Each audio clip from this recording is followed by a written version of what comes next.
അനിൽകുമാർ ഒരു സംശയം. ഇപ്പോൾ പറഞ്ഞ പോലെ ഈ പെട്ടിയെടുത്ത് പുറത്തു വയ്ക്കുക എന്ന് പറയുന്നത് മറ്റൊരു ആരുടെ കാര്യത്തിലും നമ്മൾ ഇതുവരെ വീഡിയോ ദൃശ്യങ്ങൾ ഞങ്ങൾ പകർത്തിയതിൽ നിന്ന് കണ്ടിട്ടില്ല. ഇവിടെ ഷാഫി പറമ്പിലിൻ്റെ കാര്യത്തിൽ മാത്രം അത് സംഭവിച്ചിട്ടുണ്ടെങ്കിൽ പെട്ടിയെടുത്ത് പുറത്തു വയ്ക്കാൻ പറഞ്ഞതുകൊണ്ടാണ് ഷാഫി പറമ്പിൽ അത് തുറന്ന് പരിശോധിക്കണമെന്ന് പറഞ്ഞത്. പെട്ടിയെടുത്ത് പുറത്തു വയ്ക്കുന്നത് എന്തിനാ? പരിശോധിക്കാനല്ലേ? അതല്ലെങ്കിൽ പിന്നെ അവഹേളിക്കാനല്ലേ? അതാണ് ഷാഫി പറമ്പിലിൻ്റെ ചോദ്യം. രാഹുൽ മാങ്കൂട്ടത്തിൽ മാറ്റി നിർത്താം. യെസ്, അതെ. ഇപ്പോൾ ഇവിടെ ബഹുമാനപ്പെട്ട അഷ്റഫ് അലി ഒരു തെറ്റായ കാര്യം പറഞ്ഞല്ലോ. എന്താ തെറ്റായ കാര്യം പറഞ്ഞത്? ജനങ്ങൾ പാരിതോഷികം കൊടുക്കുമെന്നാണ് അദ്ദേഹം ഇവിടെ അവതരിപ്പിച്ചത്. ഞാൻ ആ വാചകം പറയാം. നിന്റെ സർവീസിന് പാരിതോഷികം ഞാൻ തരാം, ഇതാണ് MLA പറയുന്നത്. ഇദ്ദേഹം എന്തിനാ മാറ്റി പറഞ്ഞത്? നാട്ടുകാർ കൊടുക്കുന്നല്ല പറഞ്ഞത്, ഞാൻ തരാമെന്നാ പറഞ്ഞത്. ഞാൻ തരാമെന്നാ പറഞ്ഞത്. നിങ്ങളെന്തിനാ ഈ ഒരു ധിക്കാരിക്ക് വേണ്ടി ഇങ്ങനെ നിങ്ങൾ കള്ളം പറയുന്നത്? നിങ്ങൾ കേട്ടതല്ലേ ഇത്? അല്ല, ഞാൻ പറഞ്ഞത് രാഹുൽ മാങ്കൂട്ടത്തിൽ ഇന്ന് പത്രക്കാരെ കണ്ട് പറഞ്ഞിട്ടുള്ള രാഹുൽ മാങ്കൂട്ടത്തിൽ തന്നെ ഉദ്യോഗസ്ഥരോട് പറഞ്ഞ വാചകമാണ് അനിൽകുമാർ ഇപ്പോൾ ആവർത്തിച്ചിട്ടുണ്ട്. ടി.പി. അഷ്റഫ് അലി ഇന്നലെ ഉദ്യോഗസ്ഥരോട് പറഞ്ഞ വാചകമാണ് ആവർത്തിച്ചത്. വേണമെങ്കിൽ നമുക്ക് ഉദ്യോഗസ്ഥരോട് പറഞ്ഞതിനെ കുറിച്ച് അദ്ദേഹം ഇന്ന് പത്രക്കാരോട് വ്യക്തമായി പറഞ്ഞിട്ടുണ്ട്. പക്ഷേ ഉദ്യോഗസ്ഥരോട് പറഞ്ഞ വാചകമാണ് നമ്മൾ ആവർത്തിച്ചത്. അത് അദ്ദേഹത്തിന് മാറ്റി പറയാമല്ലോ. പക്ഷേ ഉദ്യോഗസ്ഥരോട് പറഞ്ഞ വാചകം അവിടെ കിടപ്പുണ്ട്. ആ ഉദ്യോഗസ്ഥരോട് പറഞ്ഞ വാചകം താങ്കളുടെ സർവീസ് പാരിതോഷികം ഞാൻ തരാം എന്നാണ്. എന്താണ് ഈ ഞാൻ തരാം? തരാൻ ആരാണ് ഇയാൾ? അല്ല, അതെ, അത് അങ്ങനെ അദ്ദേഹം പറഞ്ഞിട്ടുണ്ട് എങ്കിൽ അവിടുത്തെ ആ സാഹചര്യങ്ങളാണ് അദ്ദേഹത്തിന് പറയാനുള്ള അവസരം ഉണ്ടായി. ഏത് സാഹചര്യമാണെങ്കിലും ഏത് സാഹചര്യമാണെങ്കിലും ഒരിക്കൽ കൂടി നമുക്ക് ആ ബൈറ്റ് ഒന്ന് കേൾക്കാം. ആ ബൈറ്റ് നമുക്കൊന്ന് കേൾക്കാം. അഷ്റഫ് അലി, അല്ല, ഒരു മിനിറ്റ്.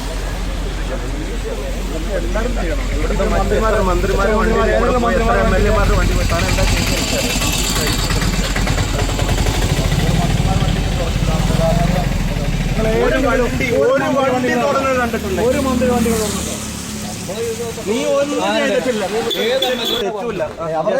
പെട്ടി തുറക്കണമെന്ന് എന്നോട് പറഞ്ഞല്ലോ താങ്കൾ. പെട്ടി തുറക്കാനാ പറഞ്ഞു, ഓപ്പൺ ചെയ്യാനല്ല. ഡിക്കി ഓപ്പൺ ചെയ്തിട്ട് എന്നോട് പെട്ടി തുറക്കാൻ എന്നോട് പറഞ്ഞു. ഞാൻ ആ പെട്ടി എടുത്ത് പുറത്ത് വെച്ചിരിക്കുന്നു. രണ്ടാമത്തെ വീഡിയോ അതുകൂടി എടുക്കാം. അതിന് ടി.പി. അഷ്റഫ് അലി, ഇതിൽ ഷാഫി പറമ്പിൽ പറയുന്നത് പെട്ടി തുറക്കാനാണ് ഉദ്യോഗസ്ഥർ പറഞ്ഞത്, പെട്ടി എടുത്ത് താഴെ വയ്ക്കാനല്ല. പെട്ടി തുറക്കാൻ പറഞ്ഞപ്പോൾ ഷാഫി പറമ്പിൽ പെട്ടി എടുത്ത് താഴെ വെച്ചു എന്നാണ്. ഓപ്പൺ ചെയ്യാൻ പറഞ്ഞില്ലേ? പെട്ടി എടുത്ത് വെക്കാനല്ല പറഞ്ഞത്. ഉദ്യോഗസ്ഥന്റെ മറുപടി കേൾക്കുന്നുണ്ടോ? ജസ്റ്റ് ഒന്ന് ഓപ്പൺ ചെയ്യാനല്ലേ പറഞ്ഞത് എന്ന്. അതെ, അത് ഡിക്കി തുറക്കുമ്പോൾ ജസ്റ്റ് ഓപ്പൺ ചെയ്യാൻ പറഞ്ഞത് എന്ന് പറഞ്ഞു. അതെ, അത് ഒരു പെട്ടിയല്ലെന്നേ. ആ ഡിക്കിയിൽ ഒരു പെട്ടിയല്ല, ബാഗുകളും പെട്ടികളും ഒക്കെ ഇവിടെ ദിവസങ്ങളായിട്ടുണ്ട്. ഒരുപാട് തുറന്ന് കാണിച്ചു കൊടുക്കാൻ വേണ്ടി തയ്യാറായില്ല. അപ്പോൾ ജസ്റ്റ് ഓപ്പൺ ചെയ്യാൻ പറയുന്നു. ജസ്റ്റ് ഓപ്പൺ ചെയ്യാൻ പറയുമ്പോൾ ഷാഫി പറമ്പിൽ അതെടുത്ത് താഴെ വെക്കുന്നു, എന്നിട്ട് തുറക്കാൻ പറയുന്നു. പിന്നീട് ബാക്കി നടക്കുന്ന കാര്യങ്ങളാണ് അവിടെ കണ്ടത്. നമ്മൾ അങ്ങനെയല്ലേ സംഭവിച്ചത്?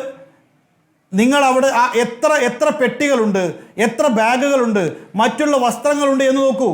ഒരു പെട്ടി എടുത്ത് മറ്റൊരു പെട്ടി തുറക്കണമെങ്കിൽ എടുത്ത് താഴെ വെച്ചേ പറ്റൂ. അതൊക്കെ താഴെ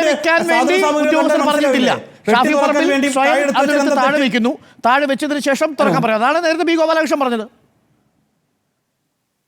അല്ല, 2ഉം 3ഉം പെട്ടികൾ അടുക്കി വെച്ചിരിക്കുകയാണ്. ഞാനിതിന്റെ ദൃക്സാക്ഷിയായ ആളല്ലേ. ഉദ്യോഗസ്ഥർ പെട്ടി താഴെ എടുത്ത് വെക്കാൻ പറഞ്ഞു. ഉദ്യോഗസ്ഥർ ജസ്റ്റ് ഓപ്പൺ ചെയ്യാനല്ലേ പറഞ്ഞിട്ടുള്ളൂ. അതിന് വേണ്ടിയിട്ടല്ലേ അദ്ദേഹം അത് എടുത്തു കൊടുത്തത്. ആ പെട്ടി ഓപ്പൺ ചെയ്യുന്നതിന് വേണ്ടിയിട്ടാണ് എടുത്തു കൊടുത്തത്. ഒരു പെട്ടിയല്ല, മറ്റൊരു പെട്ടി ഓപ്പൺ ചെയ്യുന്ന മുകളിലെ പെട്ടി എടുത്ത് താഴെ വെക്കണം. അല്ലാണ്ട് എങ്ങനെ ഓപ്പൺ ചെയ്യാൻ പറ്റും? അപ്പം ഉദ്യോഗസ്ഥൻ പറഞ്ഞിട്ടില്ല. പക്ഷേ ഷാഫി പറമ്പിൽ തന്നെ സ്വയം അത് എടുത്തു വെച്ചു, പരിശോധനയ്ക്ക് തയ്യാറായി നിൽക്കുന്നു. പക്ഷേ ആ സമയത്ത് അത് കണ്ടു, മതിയായി എന്ന് ഉദ്യോഗസ്ഥൻ പറയുമ്പോൾ സിനിമയിൽ പറയുന്നത് പോലെ ഇത് പരിശോധിച്ചിട്ട് പോയാൽ മതി. ദാ ഇവിടെ ഉണ്ടോ എന്ന് നോക്കൂ, ദാ ഇവിടെ ഉണ്ടോ എന്ന് നോക്കൂ എന്ന് ശങ്കരാടി വിളിച്ചുകൊണ്ട് പോകുന്നുണ്ട് കാബൂളിവാല എന്ന സിനിമയിൽ. അതേപോലെ ദാ ഇവിടെ ഉണ്ടോ എന്ന് നോക്കൂ എന്ന് പറയുന്നു. ഈ നാടകമൊക്കെ എന്തിനാണെന്നേ? ഉദ്യോഗസ്ഥർ മതി, തൃപ്തിപ്പെട്ടാൽ അതാ പെട്ടിയെടുത്ത് അകത്ത് വെച്ചു, വണ്ടി വിട്ട് നിങ്ങളുടെ താമസസ്ഥലത്തേക്ക് പോകുന്നു.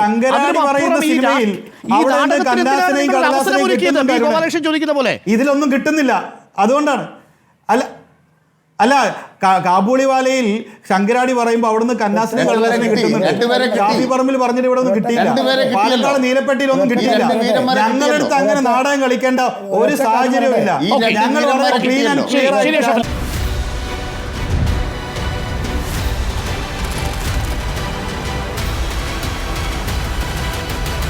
Debate with Dr. Arun Kumar.